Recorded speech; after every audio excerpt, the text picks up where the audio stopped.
importance of nature in our life. The natural environment is breathtaking to everyone. It is the foundation of our economy, culture, and perhaps our basic survival.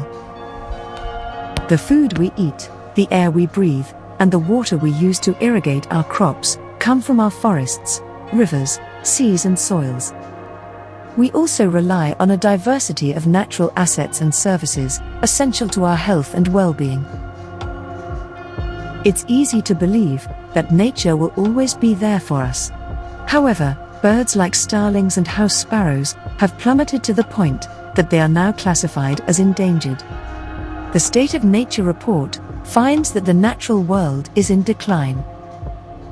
Over half of our wild species of plants, insects, birds and mammals are in decline. Even our most iconic animal, the lion, is classed as vulnerable. And we have lost over a third of all wild tigers and elephants since we started counting them. But before we continue, let's not forget to support our channel by leaving a like right now and smashing the subscribe button. Enjoy! 7 out of 10 people admit to being disconnected from nature. Additionally, more than a third of parents admit to being unable to teach their children about nature and animals. We are becoming more disconnected from nature due to the pressures of daily life. Even though nature is available to us in various forms, nature, like love, is all around us, and it's free.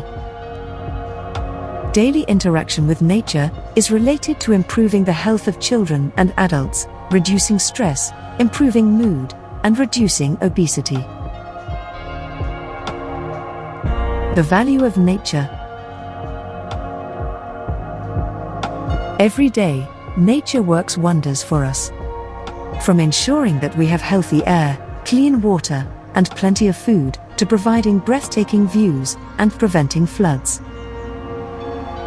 How easy we forget that without good soils and various plants and animal species doing their job, our lives would be rougher and poorer.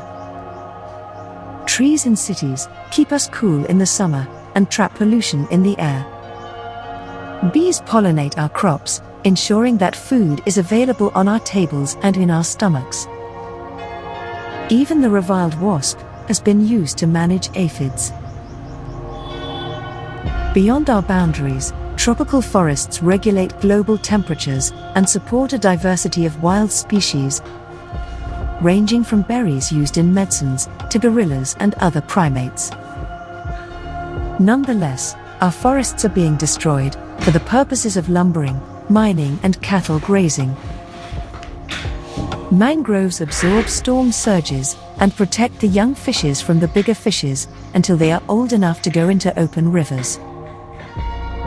Meanwhile, as a result of coastal development, mangroves are being destroyed.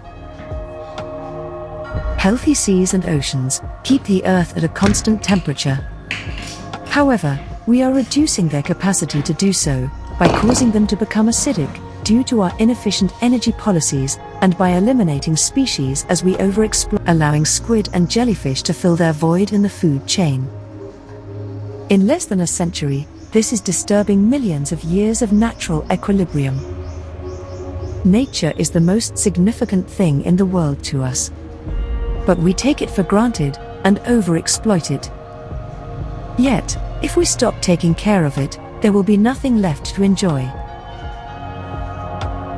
We clear forests, we overfish oceans, and we pollute rivers and streams with pesticides and fertilizers. All of this is making nature weaker and weaker, so that it can't fight back against all of the things that threaten it. Climate change, deforestation, and other human activity can affect organisms that share our planet. When we harm wildlife, we also harm ourselves. But how many people think about this? How many people realize that their actions have such an impact on nature? I'm not sure how many people know that their actions add up to such a huge problem. We must examine the value of nature in both economic and social terms, to fully grasp the full repercussions of our actions. We must consider the long-term advantages for people, the economy, and of course, nature itself, rather than making judgments primarily on short-term financial interests. We're encouraging governments and corporations to take better care of the natural environment